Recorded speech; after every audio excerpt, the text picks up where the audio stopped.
श्री हरि शरणम। कैसे हैं आप सभी? आशा करती हूँ सभी स्वस्थ और प्रसन्न होंगे और मुस्कुराते अवश्य रहिएगा। परिवार प्रबंधन की इस श्रृंखला में पूर्व से जो हमारी चर्चा चल रही है, आज उसी को आगे बढ़ाएंगे। माता और पिता अपनी संतानों के पालन पोषण के काल में किस प्रकार से उनको संस्कारों की वह संपत्ति प्रदान करें, किस प्रकार से उनके चित्त के अंदर बीजारोपण करें संस्कारों का, जिससे कि बढ़ती उम्र में वे बालक उन संस्कारों को सुदृढ़ता से पकड़ के रखें और आयु के किसी भी वय में वे धर्म तथा संस्कार से शून्य ना हो, उनका पालन करते रहें। कुछ बिंदुओं पर हमने कल चर्चा करी है, आशा करती हूँ वे बिंदु आप स्मरण में अवश्य रखेंगे। कुछ लोगों ने हमसे ये एक प्रार्थना रखी थी कि कुछ इस प्रकार से बिंदु बना दिए जाएं जो प्रातः जागरण से और रात्रि निद्रा तक के कुछ पॉइंट्स और कुछ मंत्र लिख करके दे दिए जाएं, जो बच्चों को एक सिलेबस की तरह से पढ़ा दिया जाए।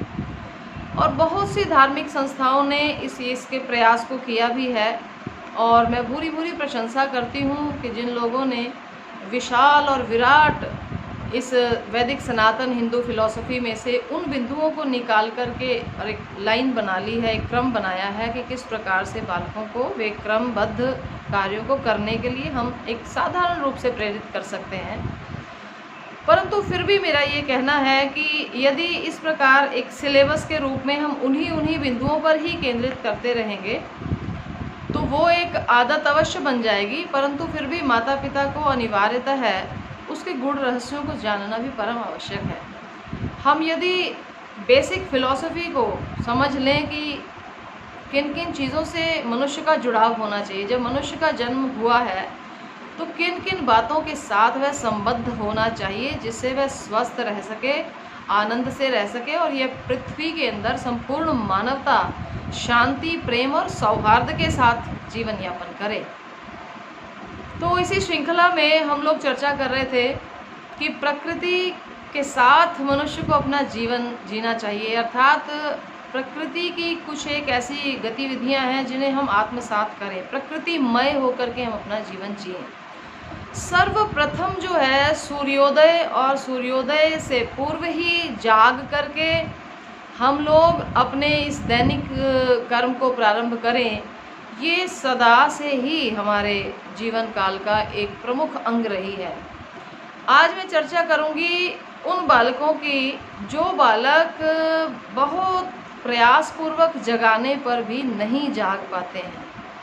निद्रा और आलस्य का त्याग करना बड़ा कठिन जिन बालकों के लिए हो जाता है, तो उन बालकों के लिए ये कठिनाई क्यों आती है और उसका क्या निवारण हम कर सकते हैं।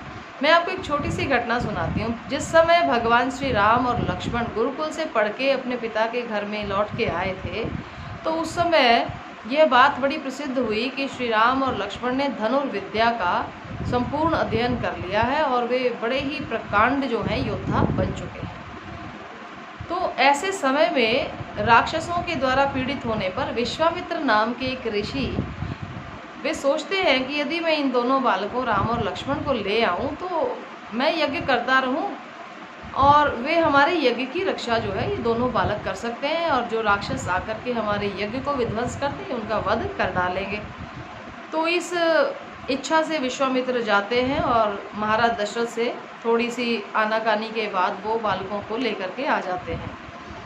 अब विश्वामित्र मार्ग में उस समय पैदल चलने का ही ज़्यादा चलन हुआ करता था, तो विश्वामित्र जब राम और लक्ष्मण को लेकर चले तो मार्ग में एक जगह पर उन्होंने रात्रि का विश्राम किया और विश्वामित्र जी ने श्री राम और लक्ष्मण को इस प्रकार से वो अपने मन में भावना पैदा करते हैं कि छोटे बालक हैं तो मैं इनको माता पिता के समान स्नेह दे सकूं और एक गुरु के समान। तो बहुत सी तो उन्होंने उनको ऐसी अद्वितीय विद्याएं भी सिखला दी जो उनके पास थी, किस प्रकार भूख और प्यास को आप बिना कुछ खाए पिए ही निवृत्त कर सकते हैं। तो ऐसी उन्होंने विद्याएं सिखाई, कुछ शस्त्र ज्ञान भी दिया।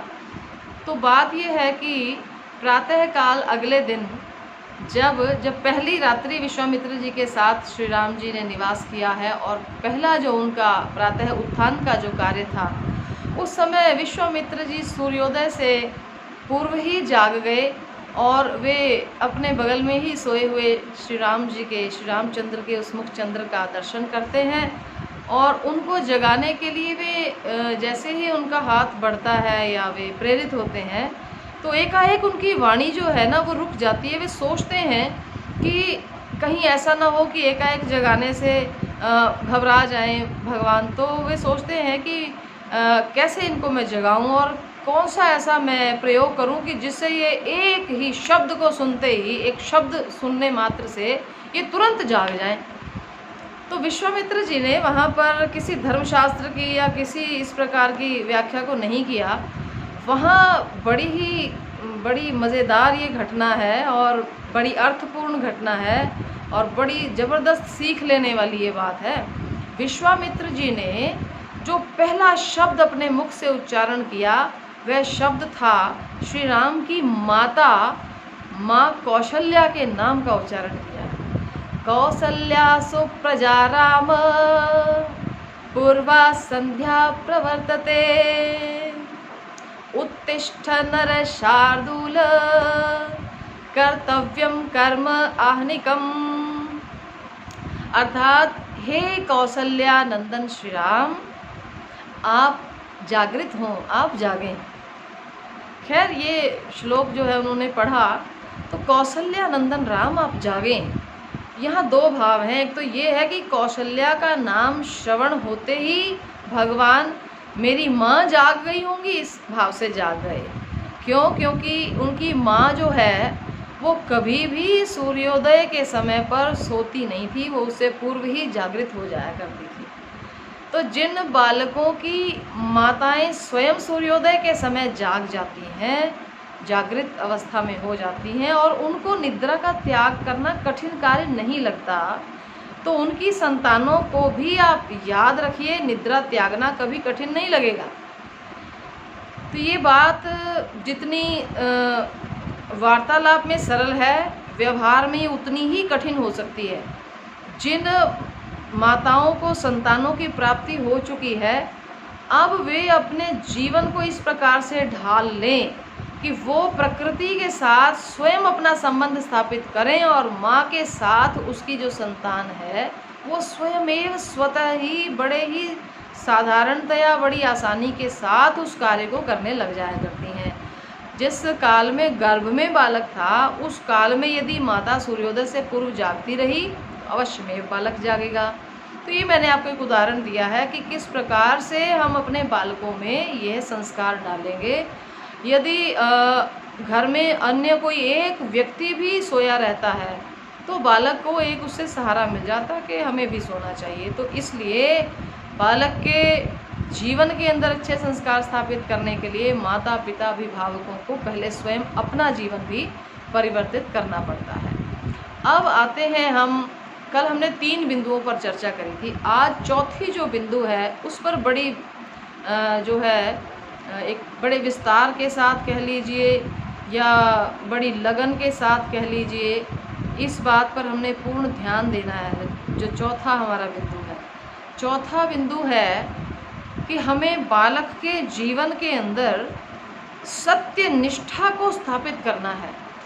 सच्चाई और ईमानदारी ये 2 ऐसे मूल्य हैं जिन मूल्यों के आधार पर ही आपके बालक के अंदर स्वाभिमान का निर्माण होता है। जो सत्यनिष्ठ होता है मन क्रम वचन से, वह व्यक्ति हमेशा जो है स्वाभिमानी होता है और वह हमेशा निर्भय होता है। वह अभय की स्थिति में रहता है, वह नित्य आनंद की स्थिति में रहता है और किसी भी प्रकार से वह कभी भी जो असत्य का वादन नहीं करेगा। वो हमेशा शांत रहेगा और मुस्कुराता हुआ रहेगा। और यही तो हम चाहते हैं। यदि मनुष्य के जन्म के समय ये पूछा जाए कि भाई मनुष्य का जन्म हुआ है तो किस कारण से हुआ, क्या लक्ष्य है इसका? अन्य जीवों का जन्म तो इसलिए हुआ है क्योंकि वे प्रकृति के बंधन में बंधे हुए जन्म ले चुके हैं, जितनी भी मनुष्य से इतर योनियां हैं, और वे क्या कार्य करेंगी? का वे प्रकृति से बंधे हुए ही जैसा जैसा प्रकृति का निर्देश होगा अपना जीवन जीती चली जाएंगी। लेकिन मनुष्य का जो जन्म हुआ है वह जन्म किस लिए हुआ? तो हमारे समस्त धर्मशास्त्रों का सार जो एक निकल के आता है ना, सारे वेद, उपनिषद, पुराण, इन सभी का सार एक ही है। और वह क्या सार है? सत्यम परम धीमहि। सत्य स्वरूप को जान लेना ये मनुष्य का ध्येय है। परंतु जाना कैसे जाए? जिस वस्तु को जानना चाहते हैं उसी के मार्ग पर चलकर वहाँ पहुँचा जाता है। आपको जाना है दिल्ली, लेकिन आप मार्ग पकड़ लेते हैं लखनऊ का, तो फिर दिल्ली नहीं पहुँचा जाएगा। अगर आपको जाना है पूर्व दिशा में और आपके चरण बढ़ा रहे हो आप दक्षिण दिशा में, तो किसी भी हालत में आप पूर्व में नहीं पहुँच सकते हैं। मनुष्य का जो लक्ष्य है जीवन का, वो है सत्यम परम धीमहि। परम सत्य की खोज करो। सत्यम ज्ञानम अनंतम ब्रह्म। उस अनंत ब्रह्म को जानने का प्रयास करो जो सत्य स्वरूप है, क्योंकि यह जो सृष्टि है ये सत्य स्वरूपा है। इस सृष्टि के अंदर परमात्मा और उसकी सृष्टि में असत्य का कहीं स्थान नहीं है। इसलिए वे बालक जो सत्यनिष्ठ होंगे वे ही शीघ्र अपने लक्ष्यों को प्राप्त कर लेंगे। क्यों? क्योंकि उनके मन में क्लैरिटी है, वो कभी इल्यूजन में नहीं जिएंगे। उनके मन के अंदर कोई वहम नहीं है, कोई उनके मन के अंदर किसी प्रकार का छल नहीं है, कोई अंतर्द्वंद्व की स्थिति उनमें नहीं चलती है। वो जैसे भीतर से हैं वही बाहर से हैं और अच्छे अच्छे सद्गुणों को जीवन में उतार रहे हैं, सत्यनिष्ठ हैं। सत्यनिष्ठा के साथ साथ एक ईमानदारी। जो सत्यनिष्ठ होगा वह ईमानदार तो अवश्य होगा। वह जानता है कि दूसरों की वस्तुओं का हरण करने से फिर मुझे उसको छिपाने के लिए असत्य बोलना पड़ेगा, इसलिए वह ऐसा नहीं करता है। वो चोर की कहानी तो सुनी है जिसको फांसी की सज़ा हो गई थी, तो उससे पूछा अपनी अंतिम इच्छा बताओ, तो उसने कहा मेरी माँ से मिलना चाहता हूँ। माँ ने कान बढ़ाया बात सुनने के लिए, तो उसने कान को काट खाया। वो कहता है कि जिस दिन मैं पहली बार अपने सहपाठी की कलम चुराकर अपने बस्ते में रख के लाया था और माँ को दिखाया, देखो माँ मैं चुरा के लाया हूँ, तो माँ ने कहा कोई बात नहीं रख लो। उस समय पर अगर माँ ने कह दिया होता कि नहीं बेटा यह सत्य और ईमानदारी की बात नहीं है, तो इसलिए ये तुम कल लौटाओ और क्षमा भी मांगो, और इस कर्म अपने इस जो किया हुआ जो निंदित कर्म है इसके लिए तुम्हें अपनी क्षमा मांग लेनी चाहिए। तो सत्य निष्ठा और ईमानदारी को कदम कदम पर कूट कूट के पालकों में भरना है। बहुत से ऐसे समय आ जाते हैं जीवन में। मुझे किसी एक व्यक्ति ने ऐसा बताया कि एक बार हमारे पिताजी के मित्र थे, उनका छापा खाना प्रेस थी, उनकी प्रेस में उनके स्कूल के क्वेश्चन पेपर छप रहे थे। तो उनके पिताजी के मित्र होने के नाते उन्होंने कह दिया, अरे भाई स्कूल के क्वेश्चन पेपर तो हमारे यहाँ छपे हैं, कहो तो भिजवा देता हूँ, थोड़ी तैयारी पहले करवा देना। तो उनके पिताजी ने इतनी ज़्यादा जो है उस व्यक्ति के साथ अपनी मित्रता ही तोड़ दी। कहा कि तुम मेरे बच्चों को बर्बाद करना चाहते हो, खबरदार जो मेरे घर में भी आए और इस तरह की बात तुमने मेरे बच्चों के सामने भी करी। तो ये सत्यनिष्ठा। अब आजकल तो कोरोना के कारण सारी पढ़ाई ऑनलाइन चल रही है, पढ़ाई भी ऑनलाइन हो रही है और परीक्षाएं भी ऑनलाइन हो रही हैं। मतलब घर में बैठ के देना है, फ़ोन सामने लगाया हुआ है। अब वो बालक जो हैं वो अध्यापक के अनुशासन में यदि वो बैठकर स्कूल में परीक्षा देता तो जो कुछ उसने आत्मसात किया ज्ञान में उसको लिखता, परंतु घर के अंदर क्या माता पिता और अभिभावकों का इतना अनुशासन है क्या कि वे उनके अनुशासन में रहते हुए वे वही बात केवल परीक्षा में लिखें जो वे आत्मसात कर चुके हैं और यहाँ वहाँ से नकल करने का प्रयास ना करें। तो ये कितनी बड़ी बात है, ये आप अभी देख सकते हैं उदाहरण। और जो माता पिता इग्नोर कर रहे हैं इस बात को कि भाई जैसा मर्जी कर रहा है, तो वे माता पिता बालक के दुश्मन हैं। वो बच्चे के अंदर असत्य का और बेईमानी का बीजारोपण स्वयं अपने आँखों से अपने आप वो कर रहे हैं और कल को फिर वो दोषी किसे ठहराएंगे। तो ये चौथा जो बिंदु था सत्यनिष्ठा, सत्य और ईमानदारी का। पांचवा जो बिंदु है बड़ा ही महत्वपूर्ण बिंदु है। सत्य और ईमानदारी के साथ साथ हमें बालक को जो पांचवा बिंदु जो सिखाना है वो क्या है? संतोष और सद्भावना। संतोष, सद्भावना और सहयोग की वृत्ति। संतोषी होना सिखाएं बच्चे को। थोड़े में ये जो मनुष्य का हमें पेट मिला है, पेट इतना मुट्ठी बराबर है, बस इतना सा ही खाना, मुट्ठी में जितना आए इतना भोजन मनुष्य को करना चाहिए। वास्तविकता तो यही है, एक मुट्ठी भोजन करे और जल पिए तो मनुष्य कभी भी रोगी हो ही नहीं सकता है। लेकिन भोजन से ही तो सबसे पहले लालच की वृत्ति बढ़ती है कि न जाने कितना भरपेट, और फिर पेट में अफारा आ जाए और फिर उसके बाद परेशान स्वयं भी हों और बहुतों को करें। और बार बार यही आदत अगर पड़ी रही कि अधिक खाया, अफारा आया, धीरे धीरे वो ब्लड प्रेशर और न जाने क्या क्या बीमारियां बना देगा। संतोष की जो वृत्ति है वह सबसे पहले इस जीव से प्रारंभ होती है। उतना ही खाएं जितनी आपके शरीर को आवश्यकता है। ये बात बच्चे को सिखानी, समझानी, और ये जो ठूस ठूस करके भर देना पेट, अपनी बुद्धि का प्रयोग ही नहीं करना। देखिए, माता पिता की परवरिश में ही दोष होगा कहीं ना कहीं। बालकों के अंदर जो बीजारोपण हो रहा है वो बीज रोपण की प्रक्रिया हमारी गलत हो सकती है। बालक तो एक बिल्कुल परमात्मा का ओम पूर्णमदः पूर्णमिदं पूर्णात् पूर्णमुदच्यते, वह तो उस पूर्ण परमात्मा का एक अंश रूप में आपको मिला है। अब आप उसको काली स्याही से पोतते रहोगे तो काला ही काला निकलेगा। इसलिए संतोष की वृत्ति, प्राप्त सामग्री में संतोष, जो हमारे पास है, जो परिश्रम से है, वह भी पहले बांट दें, किसी न किसी समाज के सदुपयोगी कार्य में उसको लगाएं। तो इस प्रकार से तेन त्यक्तेन भुंजी था, ईशावास्योपनिषद में ये कहा गया है कि जो कुछ तुमने कमाया उसको पहले त्याग दो, उसको त्याग दो अन्य के लिए, और फिर जो प्रसाद रूप में बचे उसको हमें प्राप्त करना चाहिए। तो ये जो बात हो गई हमारी कि संतोष और ईमानदारी की भावना, सहयोग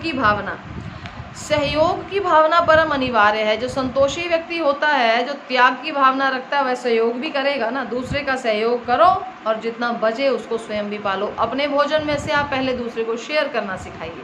जो बच्चे का टिफ़िन दें, आप बताएं कि बेटा आप शेयर करिएगा। अपने अध्यापक जो हैं, गुरु हैं, उनको अपना भोजन दीजिए कि आप ले लीजिए। साथ बैठे व्यक्ति को अवश्य पूछना चाहिए कि क्या आप ये खाएंगे, आप ले सकते हैं। इस प्रकार से, और बालकों के अंदर परस्पर सहयोग की भावना भरपूर होती है। केवल उसको हमें थोड़ा सा एक सहारा देना है और ये कहना है कि हाँ बेटा ये अच्छी बात है। एक माँ ने मेरे पास आकर ये भी शिकायत करी कि आप मेरे बच्चे को थोड़ा समझाइए जी, ये अपनी सारी चीज़ें लोगों को बांटता फिरता है, महंगी महंगी चीज़ें दे देता है।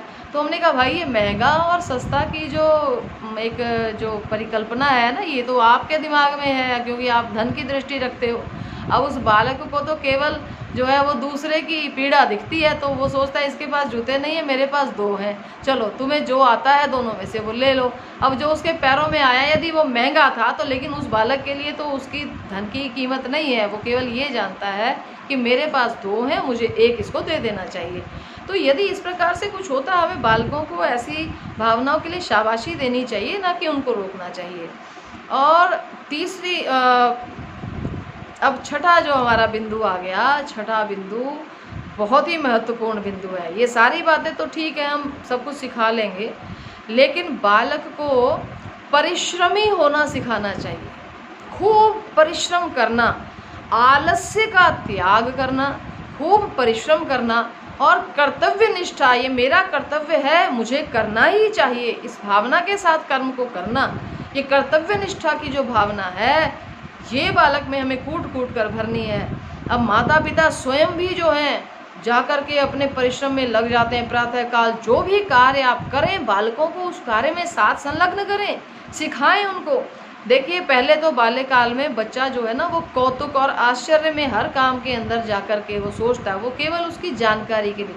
परंतु जब शरीर पे श्रम के बिंदु आने लगे, जब शरीर से श्रम होने लगता है, जब थकावट आने लगती है, फिर वो सोचता है कि नहीं, ये नहीं, इससे अच्छा तो मैं बैठा रहूं, वही ठीक है। तो केवल बैठे रहना, सारा दिन बैठना, सारा दिन लेटे रहना, सोए रहना, ये तो बालक के लिए आप समझ लीजिए कि विष का कार्य करेगा।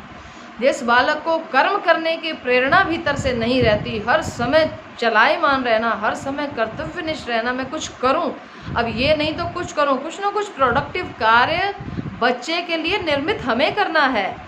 कुछ ना कुछ ऐसा बनाएं, कुछ ऐसा कुछ करके उसको दें जिससे कि वह कर्म में लगा रहे हैं। तो उसके लिए आप उसके भोजन बनाने में, यहाँ तक कि रसोई के कार्यों में आप उसकी मदद ले सकते हैं कि आओ बेटा, हम ये सब्जी लेकर के आए, इसको धो लेते हैं, इसको सुखा लेते हैं, पोंछना है तो लो कपड़ा ले लो और इसको पोंछ करके मेरे साथ रखो, अगर वो खाली है तो। अब ये, लेकिन आजकल हम क्या सोचते हैं, बच्चों पर तो पढ़ाई का बड़ा प्रेशर है, ये बेचारे और क्या करेंगे। अरे पढ़ाई का प्रेशर तो उसके ब्रेन ने लेना है, लेकिन ये जो शरीर है ना, ये बल्कि किसी अन्य कार्य में जब लगेगा तो उसकी बुद्धि थोड़ी हल्की हो जाएगी, उसका ब्रेन थोड़ा हल्का हो जाएगा।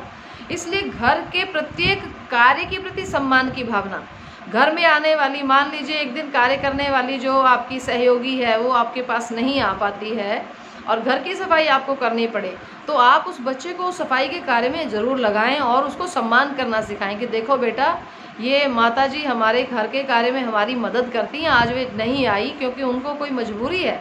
तो उस कार्य के प्रति सम्मान की भावना भी जागेगी। तो बच्चे को सफाई के कार्य में अपने साथ लगाइए और बड़े प्रेम के साथ उसको जो है, तो इस प्रकार से कर्तव्य निष्ठा, और जो उसका कर्तव्य कर्म उसको समय निर्धारित है कि ब्रह्मचर्य के अंदर तो पठन पाठन विद्या अध्ययन और सभी प्रकार की अपनी जो जहाँ भी वो रहता है, चाहे घर में रहता है, चाहे गुरुकुल में रहता है, चाहे स्कूल हॉस्टल में रहता है, वहाँ की संपूर्ण व्यवस्थाओं के अंदर भी उसकी भागीदारी, समय समय पर उसको ये जानकारी कि क्या हो रहा है, विद्यालय में आज क्या होने वाला है, तो उसमें भी उसकी भागीदारी होना परम अनिवार्य है। तो आज इतनी ही बिंदुओं पर चर्चा करते हैं। अभी हमारी जो है 5 बिंदु और रह गई हैं, शेष चर्चा अब हम कल करेंगे। हरि ओम, धन्यवाद।